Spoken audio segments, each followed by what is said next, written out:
வணக்கம் ஃப்ரெண்ட்ஸ். நான் வந்து கொடைக்கானல் சீனிவாசபுரம் டிஎஸ் நம்பர் 30, 31, 32 இந்த இடத்துல நடந்த நில மோசடி பற்றி கிட்டத்தட்ட ஒரு 15 வீடியோ கிட்ட போட்டிருக்கேன். நான் எப்போவுமே உண்மையை தான் ஃப்ரெண்ட்ஸ் உங்கள்கிட்ட சொல்லுவேன். உண்மையை சொல்கிறதுக்காக மட்டும்தான் நான் இந்த வீடியோ போடுவேன். ஏன்னா யூடியூப் உனக்கு நீதிமன்றமானு கேட்குற மக்கள் மத்தியில் என்னை பொறுத்தளவில் இது என்னுடைய உண்மைகளை சேர்த்து வைக்கிற ஒரு நீதிமன்றம். சரிங்களா? மக்கள் பார்வைக்கு தெரியணும் அப்படின்றதுக்காக தான் நான் இந்த வீடியோக்குள்ளே போடுறேன். ஏன்னா எங்கே நம்மளோட குறைகளை சொன்னாலும் அங்கே நம்மளுடைய உண்மைகள் அழிந்து போய்விடும். சரிங்களா? அதனால் இதை நான் ஒரு பதிவாக போட்டேன்னா இன்றைக்கி இல்லாட்டி என்றைக்குனாலும் இந்த உண்மை மக்களுக்கு தெரியும். அதுக்காக தான் நான் இந்த சேனலில் நான் இந்த உண்மையை சம்பவத்தை போடுறேன் ஃப்ரெண்ட்ஸ். மற்றபடி நீங்கள் லைக் கொடுக்கணும், கமெண்ட் பண்ணணும், சப்ஸ்கிரைப் பண்ணணும், அது உங்களோட விருப்பம். அதுக்காகலாம் நான் இது போடலை ஃப்ரெண்ட்ஸ். இன்னொரு விஷயம் என்னென்னு கேட்டிங்கன்னா ஃப்ரெண்ட்ஸ், நான் எதுக்கு இந்த வீடியோ போட்டிருக்கேன் அப்படின்னா, நான் உங்ககிட்ட கடந்த வீடியோவில் சொல்லியிருக்கேன் ஃப்ரெண்ட்ஸ். அதாவது ஏப்ரல் 8 நாங்கள் நீதிமன்றத்தில் போய் நீதிமன்றத்துலேருந்து அந்த அம்மா எங்களுக்கு சரியான சொல்யூஷன் கொடுத்தாங்க. ஒரு 4:30 இருக்கும் நாங்கள் நீதிமன்றத்தை விட்டு வெளியே வரோம். வெளியே வரும்போது எங்களுக்கு கொடைக்கானல்லேருந்து ஒரு அதிகாரி ஃபோன் பண்ணுறாரு. என்ன பண்ணுறாரு அப்படின்னா, அம்மா உங்களோட பேப்பரை நாங்கள் எடுத்துட்டோம், நீங்கள் ஒன்றும் கவலைப்பட வேண்டாம், உங்களோட பேப்பரில் நாங்கள் தப்பு நடந்திருக்குன்னு கண்டுபிடிச்சிட்டோம், அதனால் எல்லா பேப்பரையும் ஆர்டிஓ சார் எடுக்க சொல்லிட்டாரு அப்படின்னு சொல்லி ஒரு அதிகாரி எங்களுக்கு ஃபோன் பண்ணி சொன்னார். ஆர்டிஓ சார் இப்போ வந்திருக்க சிவராமன் ஐயா அவர்கள்.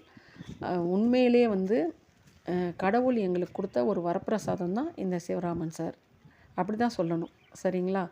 ஏன்னா எத்தனையோ அதிகாரிகள்கிட்ட நாங்கள் மனு கொடுத்துருக்கோம். எத்தனையோ வட்டாட்சியர், கோட்டாட்சியர், நகராட்சியர், கலெக்டர் அம்மா இவங்க எல்லாருக்குமே கொடுத்துருக்கோம்.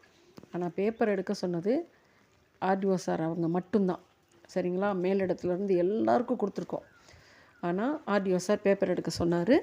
அதுக்கு நம்ம முதல்வர் ஐயாவுக்கு நம்ம நன்றி சொல்லணும். ஏன்னா இப்போ உள்ள கோட்டாட்சியருக்கு எல்லா உரிமையும் கொடுத்துருக்காரு.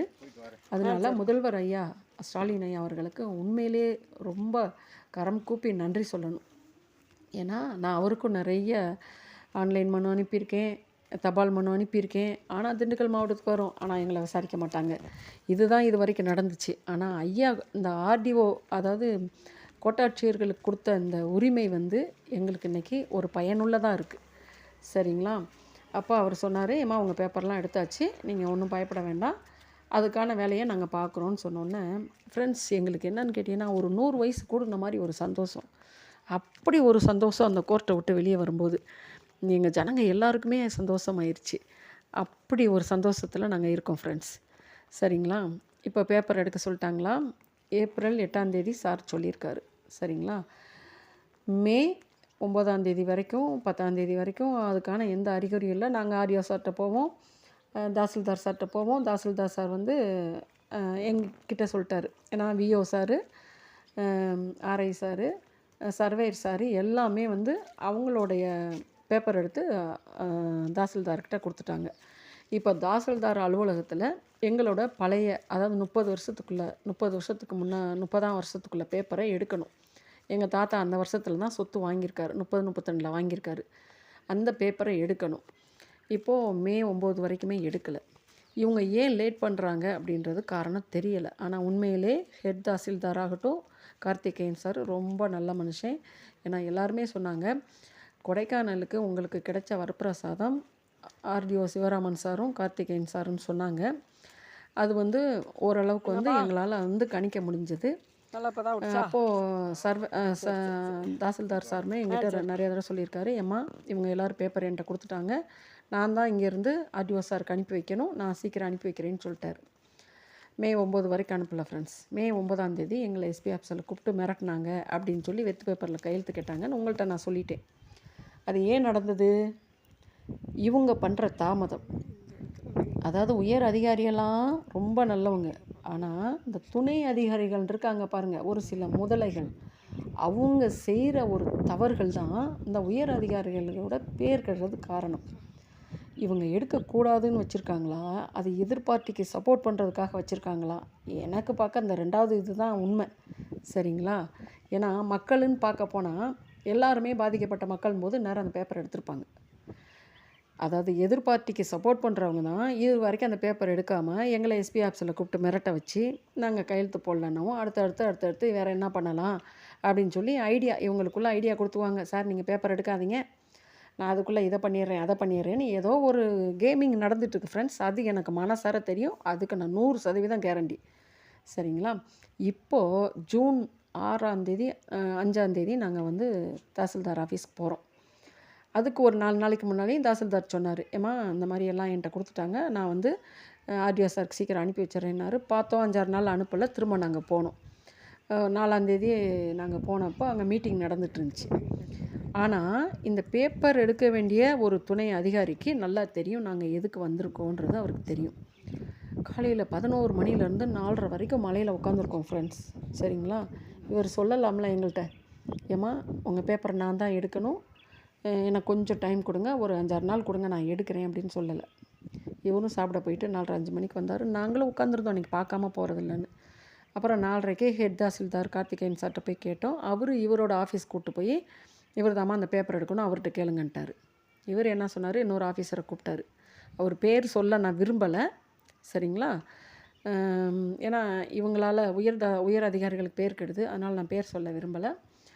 அப்போ இன்னொரு ஆஃபீஸரை கூப்பிட்டாரு. அவரை கூப்பிட்டுட்டு ஏன் முன்னால் அப்போ தான் ஃப்ரெண்ட்ஸ் அந்த 2 மாதத்தில் அன்னைக்கு தான் சொல்கிறாரு, அந்த 399 பேப்பரை எடுங்கன்றாரு. எனக்கு மனசு ரொம்ப கஷ்டமாயிருச்சு. என்ன சார், ஆர்டிஓ சார் சொல்லி 2 மாதம் ஆச்சு, இன்னுமே நீங்கள் வந்து பேப்பர் எடுக்காமல் வச்சுருக்கீங்கன்னு. இப்போ என்ன பண்ண சொல்கிற? இந்த வேலையெல்லாம் போட்டுட்டு நான் அதை தேட முடியுமா? நான் வேணா ஆர்டிஓ சார்கிட்ட சொல்லவா, 10 நாள் டைம் கேட்கவா அப்படின்ற மாதிரி கேட்குறாரு. இது என்ன ஃப்ரெண்ட்ஸ் அர்த்தம் சொல்லுங்கள்? நம்மளால் தான் அவங்களே அந்த சேரில் உட்காந்துருக்காங்க. ஆனால் அதை யோசிக்காமல் இது ரொம்ப வேதனை. இன்னொரு விஷயம் என்னென்னா ஃப்ரெண்ட்ஸ், என்னைய மாதிரி பாதிக்கப்பட்டவங்க நிறைய பேர் இருக்காங்க. கொடைக்கானலில் மட்டும் இல்லை, தமிழ்நாட்டில் நிறைய பேர் இருக்காங்க. அவங்களுக்கெல்லாம் வாய் திறமை இல்லை, பாவம் படிப்பு திறமை இல்லை. சரிங்களா? நம்ம ஓரளவுக்கு படிச்சிருக்கனால நம்ம போராடணும்னு நினைக்கிறோம். தயவு செஞ்சு அப்படி பாதிக்கப்பட்ட மக்கள் நீங்கள் இருந்தால் தயவு செஞ்சு இப்போ உள்ள ஆர்டிஓ சாரையும் தாசில்தார் சாரையும் போய் பாருங்கள். என்ன மாதிரி பாதிக்கப்பட்டவங்க இருந்தீங்கன்னா கண்டிப்பாக உங்களுக்கு நியாயம் கிடைக்கும். சரிங்களா?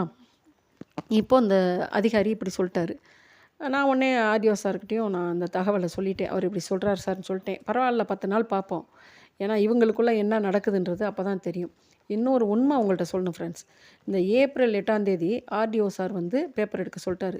இந்த ஏப்ரல் 8ஆம் தேதிக்கு மேலே இவர் வெளிப்பக்கம் இருந்து கோர்ட்லேயோ அங்கேயோ இங்கேயோ வேறு அதிகாரிகள் மூலியம் எந்த ஸ்டெப்பு இந்த ஏப்ரல் 8க்கு மேலே எடுத்தாலும் அது சம்மந்தப்பட்ட இந்த ரெவென்யூ டிபார்ட்மெண்ட்டில் அந்த துணை அதிகாரிகள் தான் பொறுப்புன்னு சொல்லி அதை நான் எங்கேனாலும் அதை வந்து சொல்கிறதுக்கு நான் தயாராக இருக்கேன். சரிங்களா? ஏன்னா இவங்க சொன்னால் பேப்பர் எடுக்க எவ்வளோ நேரம் ஃப்ரெண்ட்ஸ்? இவர் அந்த ஆஃபீஸர்கிட்ட சொன்னால் அவர் உடனே எடுக்க போகிறாரு. ஏன்னா கட்டுக்கட்டாவாக எடுக்க போகிறாங்க. எல்லா ரெக்கார்டும் நாங்கள் வாங்கி வச்சுருக்கோம். இதே அலுவலகத்தில் நாங்களும் தான் 30க்குள்ளே பேப்பர் எடுத்திருக்கோம். எத்தனை நாள் எடுத்தோம்? 4 நாளில் எடுத்தோம். அப்போ இப்படி சொல்கிறாங்க ஃப்ரெண்ட்ஸ், நீங்களே சொல்லுங்கள். இப்படி கூட பிறந்த இப்படி உண்மையான வாரிசுகள் நாங்கள் வெளியே கஷ்டப்பட்டுக்கிட்டு இருக்கோம். கட்டட வேலையில் சித்தாள் வேலை செஞ்சுட்டு 8 மாதம் 9 மாதம் புள்ளதாச்சியாக வந்தவங்க, ஓடி வந்தவங்களுக்கெல்லாம் அந்த வீட்டில் இடம் இருக்குது. அவங்க சந்ததியை வளர்க்குறதுக்கு அந்த வீட்டில் இடம் இருக்குது. ஆனால் எங்கள் அப்பாவுக்கு பிறந்த நாங்கள் தெருவழியாக நிற்கணும். அப்படி தானே ஃப்ரெண்ட்ஸ்? இது நியாயமா? நீங்களே சொல்லுங்கள். அப்போ எங்களுடைய முயற்சிகள் நாங்கள் செய்கிறது தப்பாக கரெக்டாக நீங்களே சொல்லுங்கள். ஏன்னா நீதி வந்து உங்கள் கையில் இருக்குது. சரியா? மக்களின் தீர்ப்பு தான் மகேசன் தீர்ப்புன்னு சொல்லுவாங்க. எங்கள் மேலே ஏதாவது தவறு இருக்கா? எங்கள் உண்மைக்காக போராடுறோம். இன்னும் சொல்லப்போனால் நாங்கள் கேஸுக்கு செலவு பண்ண காசில் 100ல் 1 ரூபா கூட இந்த சொத்தில் கிடைக்காது. ஆனால் எங்கள் உரிமை இது. எங்கள் அப்பா சொத்து, எங்கள் தாத்தா சொத்து. சரிங்களா? பொம்பளை பிள்ளைங்கன்னா அவ்வளோ கேவலம். சரியா ஃப்ரெண்ட்ஸ்? நீங்களே பதில் சொல்லுங்கள். தேங்க்ஸ் ஃபார் வாட்சிங் ஃப்ரெண்ட்ஸ்.